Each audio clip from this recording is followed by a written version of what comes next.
বৃষ্টি শুরু, পুরো কালো করে এসছে একদম। আমি ঘরে লাইট জ্বালিয়ে দিয়েছি, ঘরও অন্ধকার হয়ে আছে পুরো, দেখুন পুরো কালো হয়ে আছে। এই বাজার থেকে এলাম, ভাগ্যিস বৃষ্টি শুরু হওয়ার আগে আগে এই বাজার থেকে চলে এসেছি। আর আমাদের এখানে রাস্তা তো নতুন হয়েছে, এবার রাস্তা একটা বাঁশের চাং দিয়ে পুরো বন্ধ করা আছে। টপকে তারপর বাজার করেছি, তারপর আবার টপকে বাড়ি আসলাম, এই অবস্থা। আর বৃষ্টিটাও ঠিক ঘরে আসার পরেই বৃষ্টিটা শুরু হয়েছে। আজ বাজার থেকে দারুণ একটা জিনিস এনেছি, আজ ওটা রেসিপি করে দেখাবো আপনাদের। এক সিম্পল রেসিপি।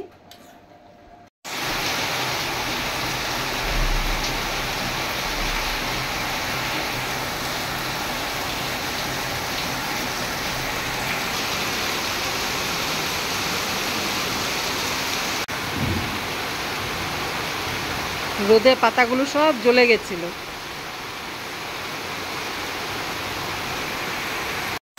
খুব জোর বৃষ্টি হচ্ছে, অনেকক্ষণ ধরে বৃষ্টি শুরু হয়েছে। আমি বাজার থেকে আসার পর যে বৃষ্টি শুরু হয়েছে, এই বৃষ্টি চলছে এখনো, বৃষ্টি আর থামছে না।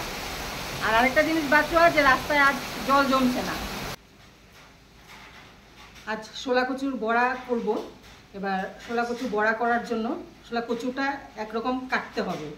তো ওই কাটাটা অনেকে জানে, আবার অনেকে জানে না। আজ আমি কিভাবে কাটতে হয় ওটাই দেখাবো।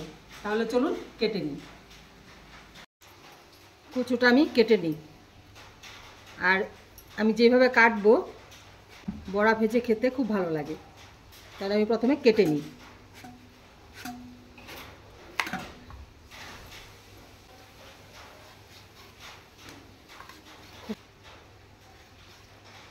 এবার আমি একটু মোটা মোটা করে গোল গোল করে কেটে নেব।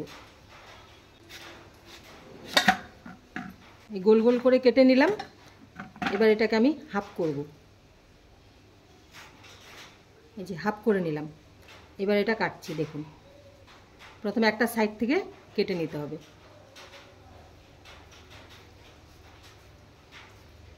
আর একটু বেঁকা করে কাটতে হবে, একদম সোজা সোজা কাটলে হবে না। এই যে বেঁকা করে কেটেছে, এই দেখুন কেটে নিলাম। এবার তার উল্টো দিক করে কাটবো আবার। এই যে এটা এইভাবে আছে, এবার এটা আমি এইভাবে কাটবো।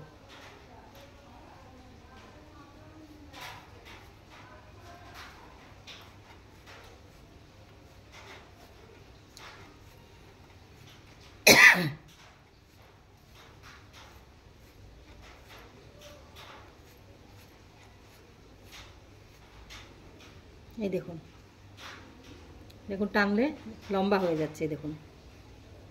এবার এটাকে একটু নুন জলে ভিজিয়ে রাখতে হবে। এই দেখুন, এটা আমি গোলেই কেটেছি। এই দেখুন, এই দেখুন। এবার আপনারা গোল করেও কাটতে পারেন, হাফ করেও কাটতে পারেন।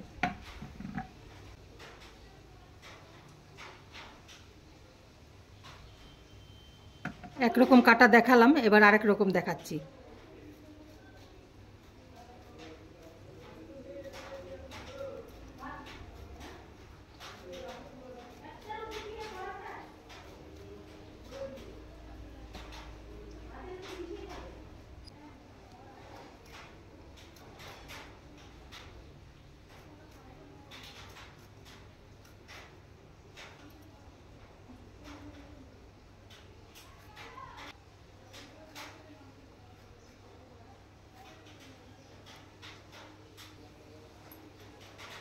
এই দেখুন,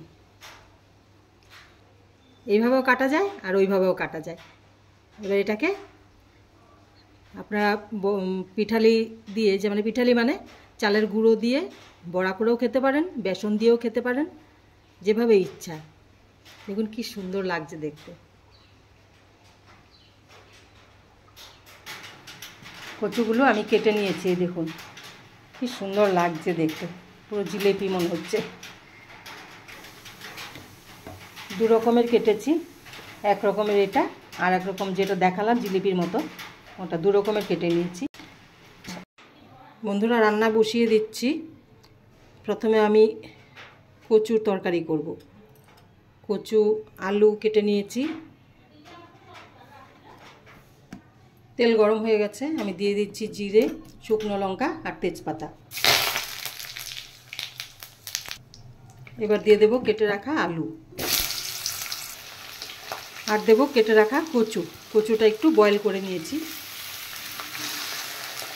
আর শোলা কচু বয়েল না করলেও খাওয়া যায়, একদম গলে যাবে। এবার নুন হলুদ দিয়ে আমি একটু আলু আর কচু ফ্রাই করে নেব ভালো করে।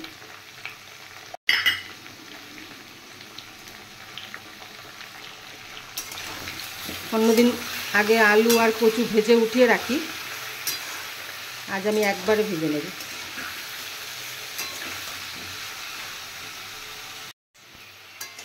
আলু আর কচু ভাজা হয়ে গেছে। এবার আমি পেস্ট করে রাখা মশলা দিয়ে দেব। এখানে আছে আদা, জিরে, ধনে আর কাঁচা লঙ্কা। আজ শুকনো লঙ্কার গুঁড়ো দেব না, আজ কাঁচা লঙ্কা দিয়ে করবো রান্না।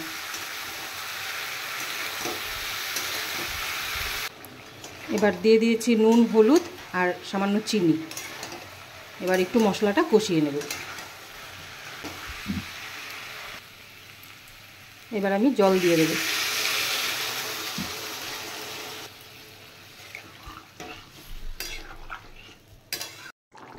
আলু আর শোলা কচুর তরকারি হয়ে গেছে। এবার এটা আমি অফ করে দেব। আর যেভাবে রান্নাটা হয়েছে সেমভাবে রান্না করে মাছ ভেজে দিয়ে দিলেও খাওয়া যাবে। এবার আমি কচুর বড়া করে নেব। এখানে বেসন নিয়ে নিয়েছি আর নুন আর হলুদ দিয়েছি, আর সামান্য লঙ্কার গুঁড়ো দেব।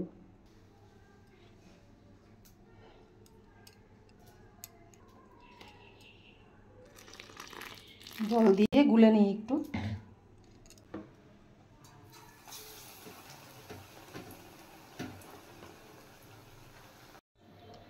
এবার এই বড়াগুলো করে নেব। বড়া কমপ্লিট।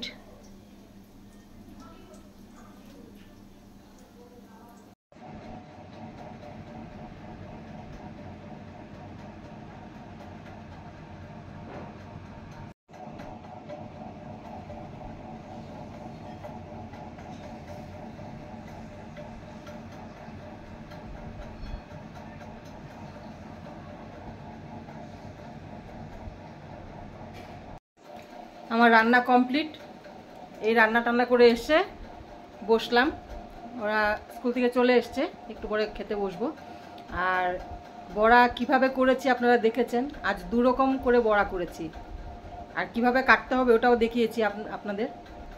আর খুব ভালো লাগে, চালের গুঁড়ো দিয়ে করলে আরও বেশি ভালো লাগে। আমি বেসন দিয়ে করেছি, আর বেসন দিয়ে ঠান্ডা হলে কি নরম হয়ে যায়, আর চালের গুঁড়ো দিয়ে করলে একদম মুচমুচা থাকে, খেতে খুবই ভালো লাগে। আর আজকের ভিডিও আপনাদের কেমন লাগলো অবশ্যই কমেন্ট করে জানাবেন। আর যদি ভালো লেগে থাকে অবশ্যই লাইক, শেয়ার, সাবস্ক্রাইব করবেন। তাহলে দেখা হচ্ছে নেক্সট ভিডিওতে। টাটা।